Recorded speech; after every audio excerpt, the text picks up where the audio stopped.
الحمد لله رب العالمين والصلاة والسلام على سيد الأنبياء والمرسلين أما بعد فأعوذ بالله من الشيطان الرجيم بسم الله الرحمن الرحيم مل کر پڑھیے الصلاة والسلام عليك يا رسول الله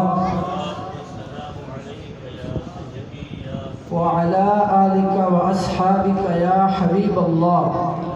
الصلاة والسلام عليك يا نبي الله وعلى آلك وأصحابك يا نور الله۔ حضور پاک صلی اللہ تعالی علیہ وآلہ وسلم نے ارشاد فرمایا، جو کوئی شخص مجھ پر جمعے والے دن 80 مرتبہ درود پاک پڑھتا ہے، اللہ تبارک و تعالی اس کے 80 سال کے گناہ معاف فرما دیتا ہے۔ پھر حضور پاک صلی اللہ تعالی علیہ وآلہ وسلم نے فرمایا، جو کوئی شخص مجھ پر 1 مرتبہ درود پاک پڑھتا ہے، اللہ تبارک و تعالی اس پر 10 رحمتیں نازل فرماتا ہے۔ پھر فرمایا، جو کوئی میرا امتی مجھ پر 10 مرتبہ درود پاک پڑھتا ہے، اللہ تبارک و تعالی اس پر 100 رحمتیں نازل فرماتا ہے۔ یہاں تک کہ پھر فرمایا کہ جو کوئی شخص مجھ پر 100 مرتبہ درود پاک پڑھتا ہے، اللہ تبارک و تعالی اس بندے کی دونوں آنکھوں کے درمیان لکھ دیتا ہے کہ یہ بندہ نفاق اور جہنم کی آگ سے آزاد ہے، اور بروز قیامت اللہ تبارک و تعالی اس کو شہیدوں کے ساتھ رکھے گا، یعنی اس بندے کو شہیدوں کے ساتھ اٹھائے گا۔ پھر فرمایا کہ جو کوئی شخص حضور پاک صلی اللہ تعالی علیہ وآلہ وسلم کی ذات اقدس پر 1000 مرتبہ درود پاک پڑھتا ہے تو وہ تب تک مرے گا نہیں جب تک کہ وہ جنت میں اپنا مقام نہ دیکھ لے۔ تو اسی متعلق آپ کو درود پاک کے متعلق چھوٹا سا واقعہ سناتا ہوں۔ حضرت عبد الرزاق رحمۃ اللہ تعالی علیہ کے متعلق، حضرت عبد الرزاق رحمۃ اللہ تعالی علیہ کے کچھ بیٹے تھے، اور حضرت عبد الرزاق رحمۃ اللہ تعالی علیہ بہت شدید بیمار ہو گئے۔ جب وہ بیمار ہو گئے تو ان کے بیٹوں کو پتہ چل گیا کہ ہمارے والد محترم وہ بیمار ہو گئے ہیں، اب ان کے بچنے کا کوئی طریقہ نہیں ہے کہ وہ اب نہیں بچ سکتے۔ تو ان کے بیٹوں نے ایسے کیا کہ کفن دفن وغیرہ کا انتظام کرنا شروع کر دیا۔ تو حضرت عبد الرزاق رحمۃ اللہ تعالی علیہ چارپائی پہ لیٹے ہوئے تھے، وہ یہ سارا معاملہ دیکھ رہے تھے۔ تو انہوں نے اپنے بیٹوں کو بلایا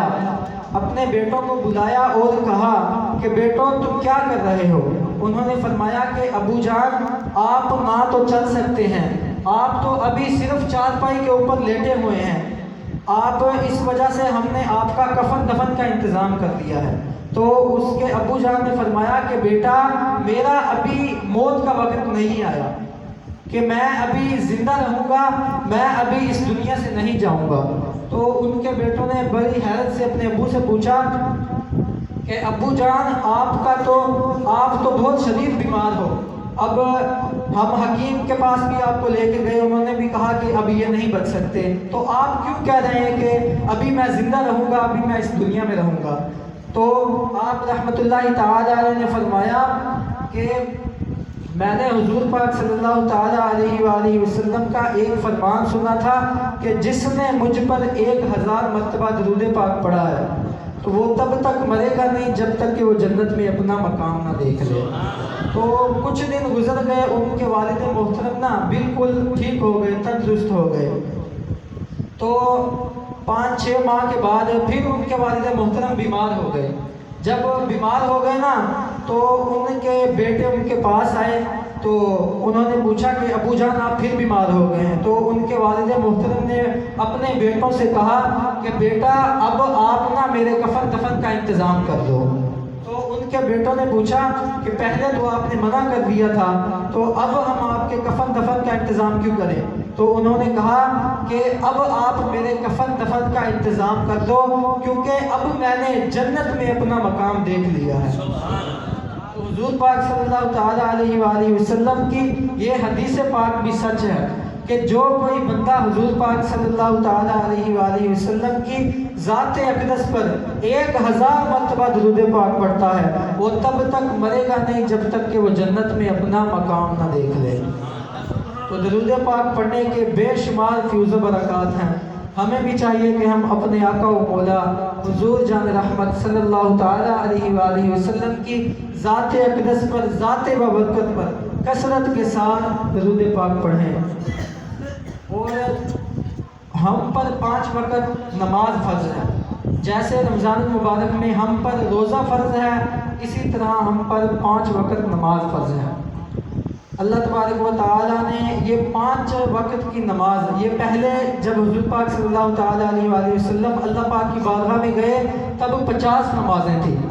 تو پھر 45 ہوئی، پھر 40، ایسے کم ہوتی ہوئی۔ اللہ تبارک و تعالیٰ نے اپنی امت کو 5 نمازوں کا تحفہ دیا۔ تو آج ہم اگر 5 نمازیں بھی پڑھ رہے ہیں، کچھ تو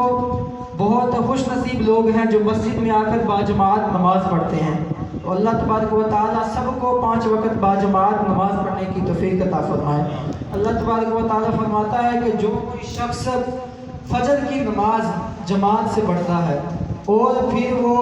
ظہر کی نماز جماعت سے پڑھتا ہے تو فجر سے لے کر ظہر تک اس نے جتنے بھی اپنے گناہ کیے ہوں گے اللہ تبارک و تعالیٰ ان سب گناہوں کو معاف فرما دے گا۔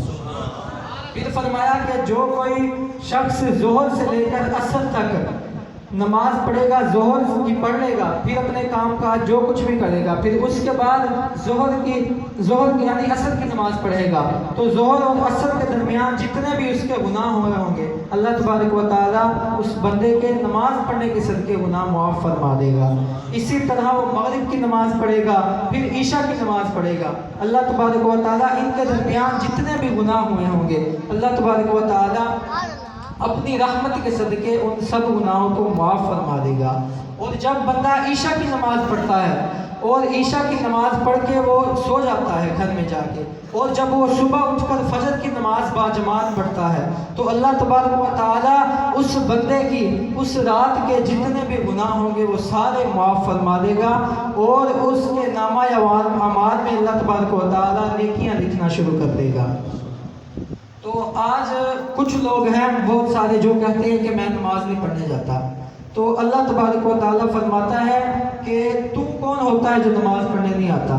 اللہ تبارک و تعالیٰ فرماتا ہے کہ میں نے تجھے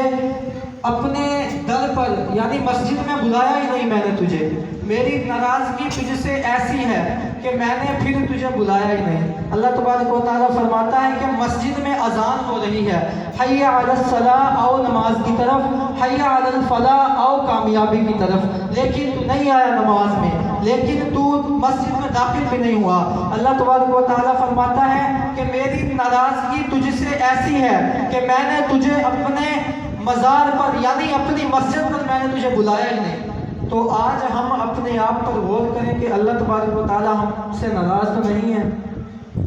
کیا اللہ تبارک و تعالیٰ ہمیں 5 وقت اپنے مزار میں اپنی مسجد میں بلا رہا ہے؟ کیا اللہ تبارک و تعالیٰ ہم سے ناراض تو نہیں ہے؟ تو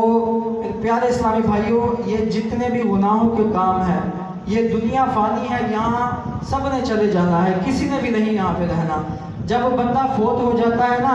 تو آج بندہ دنیا میں سب کچھ کمانے کو ہے کہ میں یہ چیز بھی کما لوں، میں یہ چیز لے لوں، میں یہ بنگلہ لے لوں، میں یہ گاڑی لے لوں۔